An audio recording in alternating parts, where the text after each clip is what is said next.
Moksleivių krepšinio lygą remia Manija.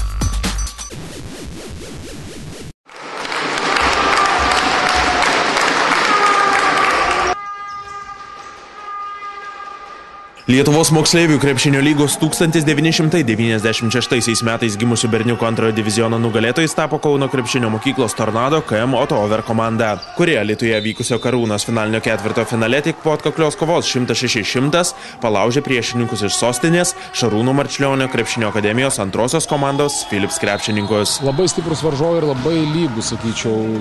Visos keturios komandos, kurios išėjo į finalinį ketvirtą, yra, sakykime, vieną dieną gali laimėti vieni, kitą dieną kiti. Yra tikrai to pačio lygio komandos, kurios tikrai vertos finalinio ketvirto ir aš manau vertos 2 pirmos antros vietos peržaidimus su 7-8 pirmo diviziono.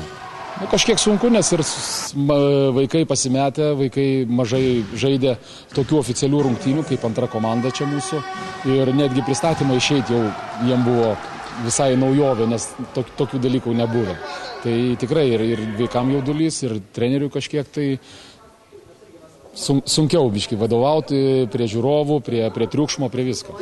Mažajame Karūnos finale susitiko šeimininkė Alytaus ekipa ir dar viena laikinosios sostinės KM Perkūno komanda. Tačiau šįsyk kauniečiams laimėti nepavyko, kadangi palaikomi savo žiūrovo alytiškiai atsitęsė po pralaimėjimo Pildik pusfinalyje ir 86-70 užtikrintai įveikė savo varžovus. Čempionatas labai patiko ir visą sezoną, tik aišku gaila, kad pralaimėjom.